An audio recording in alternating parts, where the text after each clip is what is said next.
What up, YouTube family? Thank you for stopping by my cozy little corner of the good old interwebs and my humble abode here on good old YouTube, okay? My name is Sheed, also known as Real Sheed, hence the name of the channel. So since you're already here, make sure you look below and you click that subscribe button, okay? I'm gonna give you a second to go ahead and do it now. Did you do it? Good, I'm glad you did it. So you read the title of the video, right? You read the title of the video, so let's get to it. Today, I'm doing something a bit different. Today. Today, I'm getting personal. And I think about my last video that I did. My last Mental Health Monday video was 10 tips to cope with grief during the holidays. And it's one thing to talk about coping with grief from the perspective of a mental health professional, right? I mean, you can just Google it on your phone and you can find similar information to what I provided in my last video. But I thought to myself and I said, it's another thing to try relating to you all by talking about coping with grief during the holidays as someone, that would be me, who is currently coping with grief after my father passed away in January of 2021, okay? So I want to talk about my personal journey with grief during this holiday season and how I'm navigating through the process. You know, when I was thinking about making this video, and I first got the idea to make this video, I really struggled where to start. And I had everything written out and planned out, and then I was like, you know what, let me just go ahead and just talk. Let me just talk. And let me start with the passing of my father. But I think in order for me to talk about the passing of my father, I think I have to talk more about how I was raised. And ever since I was born, my parents talked to me and my siblings, not just me, but my siblings as well, about life, right? Sure, they taught us about integrity, they taught us about respect, they taught us about responsibility and how to live. The basic things that every parent should equip their children with. But they also taught us that death is a part of life. That death is necessary and it's inevitable. It's a necessary part of life. And they told us countless times that there was going to be a day when they weren't here. They also told us that the thing that would fill them with the most pride and the most enjoyment is knowing that when that day comes, because it's inevitable, that we are able to take care of ourselves and not just survive out here, but to thrive out here. My father was an amazing man, and he always said that. He always said that he wanted me and my siblings to be better versions of him. And I'm extremely fortunate and blessed to have him as a father for 39 years of my life. He taught me a lot about being a leader and being a protector. He taught me about being a future husband and being a future father. And overall, just a complete man, because that's what he was. But I think about it and I realize that nothing prepares us for when we experience loss, like nothing. No matter what my parents said, no matter how many talks we had, no matter how much they talked about death being a natural part of life, nothing prepares us for when we experience loss completely, right? Nothing completely prepares us for it. So like many of you who can relate to losing a loved one, I was completely devastated when he passed in January of this year. You know, I think about how losing my father impacted me back in January. And what I realized is that grieving the death of my father was extremely difficult. I mean, we're talking about 12 months ago, so I've had a lot of time to kind of reflect on this. And this was something that my mother pointed out. And when she pointed it out, I didn't even notice it till she said it. But grieving the death of my father was very difficult for us as a family because we weren't afforded the chance to grieve in the way that we normally do. Whenever tragedy struck our family, and let me just kind of give you a baseline, just to show you how our family typically deals with loss, right? But whenever tragedy struck our family, I mean, we all physically gathered to support and be present for one another and to uplift one another for days at a time, And it wasn't just our immediate family. We're talking about our extended family. And it wasn't just family. We're talking about friends, close friends, associates, just being surrounded by good, solid people who want to be there to support you. My father passed away because he went into cardiac arrest. It was unexpected and it caught all of us off guard. But the vast majority of the population of the world was currently in the midst of a pandemic. I mean, we're on the tail end of it. At least I hope we are right now. And I'm not going to say it right now because I don't know how YouTube is, whether they're funny or not when you say that word, right? The vid, as Kevin Hart puts it. But even though my father passed away of natural causes, he did pass away during a time when many other families, hundreds of thousands of other families, were grieving their loved ones who had passed on. And the grieving process for them looked very similar to us and vice versa. Having to wear a mask at the hospital. Only a certain number of people were allowed there for support. The inability to physically hug and interact with one another the way that we usually do. There were no vaccines at the time. And we're really big on touch and hugging and being there for one another, right? And also just not wanting to get anybody else sick. Especially extended family and friends who are at high risk and immunocompromised. And look, I talk about family a lot here, but it wasn't just about family. When I talk about our family's grieving process, what I'm also talking about is how friends, how coworkers, how associates have tended to gather around us and show support for us in grieving our loss and showing their condolences and paying their respects. We were unable to do that because, like I said, we didn't want to put anybody else at risk. We were already dealing with one loss, the loss of my father. The last thing we want to do is have to attend another funeral or have another hospital visit within the next month or 2 months or 6 months because of our negligence and our difficulty and ignorance not keeping our family safe. These were all things that stopped us from grieving in our regular way. These were all things that stopped us from grieving in our regular way. And I didn't realize until later how much of a toll this actually took on us as a family. So it impacted myself and it impacted my family a lot in ways that I hadn't thought of until my mother made this very powerful point about our ability to grieve early on in the process. Initially, I didn't realize it. I didn't realize it at first, but as I moved further and further into the holiday season, what I realized is I've actually been using a majority of the 10 tips for coping with grief during the holidays. You know how it is. Sometimes you get so caught up in it and you're in the midst of it that you can't really gauge where you are. So your perspective changes a little bit. And it's not until you pause and you slow down and you reflect that you're able to say, wow, this is what it is. You get a more accurate picture. But when my father first passed away in January, I knew what was coming. I knew what was coming. I knew that I was going to grieve him passing. I knew that I had to lean into my grief.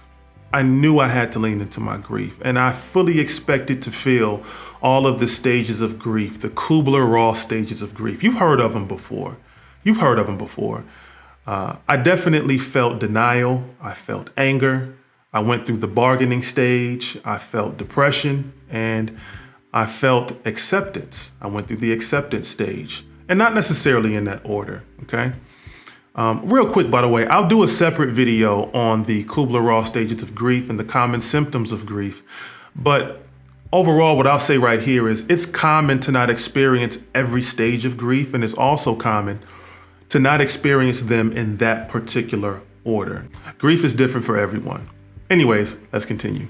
When I think about the holidays, one thing about the holidays is this has always, and I mean always, been my favorite time of the year, and Christmas has always been my favorite holiday. So it's really no surprise that my father and immediate family always felt the same way about the holidays. My father, he loved celebrating the holiday season, man, especially as he got older. I mean, as he got older, my father could not hide his excitement to gather as a family and celebrate the holidays if he tried. My father was 6'4" as he got older.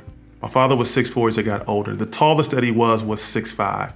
My father was a 6'5" big kid that most people didn't know was a big kid unless you knew him the way that me and my family knew my father, all right? Now, I know this holiday season will be tough. Since it's the first holiday season without my father being here, I know it's going to be tough. But I still allow myself to feel, and sometimes that means I do feel down. I do feel down thinking about how I won't get to see him eager to open gifts or, enjoy eating his favorite food and desserts during the holidays anymore. I get down when I think about those things sometimes. I get down when I think about how I won't get to take him to get his favorite pies for Christmas and how we won't get to debate who's the best player in the NBA on Christmas Day anymore. We won't get to catch up about life and sports and comic book movies anymore while I'm wrapping gifts for the family until 3 a.m. in the morning that he did not help at all to wrap. And it's normal to feel sadness when thinking about those memories and the reality that we won't experience those moments anymore with the loved one that we lost or the loved ones that we lost. It's normal to feel sad. But there's a flip side to this too. And when I think about my father during the holidays, I can't help but smile thinking about all of those things that I just mentioned related to experiences that I won't have anymore because he's gone. Let me explain. I can't help but smile thinking about my father be a big kid chanting for us, the family, to open gifts on Christmas Day like he's an 8-year-old kid again. I can't help but smile when I think about that. I can't help but smile when I think about how much my father loved using the holidays as an excuse to eat the foods that we normally wouldn't let him eat because he shouldn't have been eating them. And I smile when I think about how he would always ask me to take him to get his favorite pies at the last possible minute, regardless of my plans when I came home, because forget my plans, we were getting those pies when he wanted me to go with him to get those pies. We interrupt this program to bring you a special report. Real quick before I continue, I just want to say big, major, huge shout out to Baker Square, okay? Baker Square is where we got those pies from. I'm not getting sponsored by Baker Square or anything right now, but let me just tell you something, Baker Square, okay? I gave you a shout out, but I'm going to tell you right now, you need to move back to Cleveland. You need to come back to Severance. Come on back home, man. Come on back home. Because those last minute trips driving all the way out to Menor, listen, I'm from Cleveland, man. I'm from Cleveland. I'm not trying to drive out to Menor when I come home. I'm not trying to do all of that. Bring a Baker Square back to Severance. Just do that, okay? That's all I got to say. And now back to your regularly scheduled program. I smile thinking about my father unsuccessfully sneaking candy and snacks and M&Ms because he was 6'4" and one of the least stealthy people you could ever meet. He was cool. My father had a cool, effortless walk, but he was not stealthy. I smile when I think about our last debate about the best player in the NBA. That got very loud, and it got very heated and obnoxious, and it showed how much of a trash talker my dad was. By the way, real quick, the last major debate that we had was in 2019. That's the last Christmas that my family and I had together. And my father thought that LeBron James at the time was the best all-around player in the NBA. Now, I disagreed, and I said it was Kevin Durant, and we debated it for close to 30 minutes because neither of us wanted to concede. And that's usually how it went when he and I debated something. My overall point here is, while I have my moments where I definitely feel sad, I have to admit, most of the time I actually feel happy. And if I were to issue a percentage to the amount of time that I feel sad versus happy, of course, when I reflect on those memories, I feel sad, but I would say it's only about 10 to 15%. But because I have good memories with my father and he left a legacy, a lasting legacy, anywhere between 85 to 90%, I'm smiling and I'm happy going into the holidays thinking about my father during these times. Now, personally, I know that there are certain things I absolutely have to do regardless of my mood or regardless of how I feel. I mean, these are non-negotiables, absolutely non-negotiables. I know that I cannot neglect my body. I can't neglect my body by refusing to eat, by refusing to hydrate, by refusing to sleep and exercise when I'm feeling down, because neglecting to do those things make me feel even worse. If I'm not in a good mood, I know that not eating, hydrating, sleeping will make me feel worse. And I also know that not eating, hydrating, or sleeping are going to put me in a bad mood if I'm already in a decent or a good mood. I have to do those things. They're essential for me personally. I knew I had to be extremely vigilant personally about maintaining or improving my eating habits and my sleep and my fitness during the holidays when I expected to get hit with the pain of grief once again. It comes in waves. It does. It just comes in waves. And it absolutely helps to have, for me, an amazing woman by my side who knows my daily routines, number one, who can cook, number two, and who can also help remind me to stay healthy and fit because she has the same lifestyle and habits that I do when it comes to taking care of our bodies and being healthy and being fit and going to the gym together, those kind of things. It helps. You know, I think about myself and I think about how I've improved over the years. And one way that I've improved over the years is I've been able to find and establish and maintain balance. And I think it's critical for me with this next point, with this next tip and how it relates to me, which is scheduling my downtime. Scheduling my downtime has been extremely important. The truth is, there are days when I just need time to myself. I just need time to myself, and I have absolutely no problem communicating that to my family, friends, colleagues, and even my lady. And it helps significantly when they understand. And they do understand. They get it. They absolutely get it. There are some days when I just need a minute to myself, and I don't feel guilty for taking it. I don't. Fortunately, I'm able to take time to hit the gym and play video games and watch movies or watch basketball or attend one of my kids' sporting events or draw or do absolutely nothing. Once again, I communicate that, I do it, and I feel absolutely zero remorse or guilt about it. You know why? Because I've realized for me, it's necessary for me to maintain some sort of balance in my life. And you know, that last point leads me into the next section where I just want to talk about family and say that, man, I'm fortunate to have the family that I have. And I realize that family dynamics can differ greatly across the board. But since this is a personal video, I want to talk about some things that my immediate family has done to cope with our grief during this holiday season, our first holiday season without my father. And as a family, we've been practicing compassion through communication by speaking to one another throughout the week and asking how we're doing and if we need anything. We're constantly reading the room. We're constantly making sure that we're okay, not in an annoying way. You know, every single day when I say, are you okay? Are you okay? We're not doing that, right?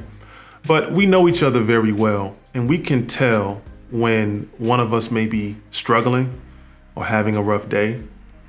And what this has done, you know, practicing compassion through communication is it's given us a safe space to express how we're doing going into the first holiday season without my father.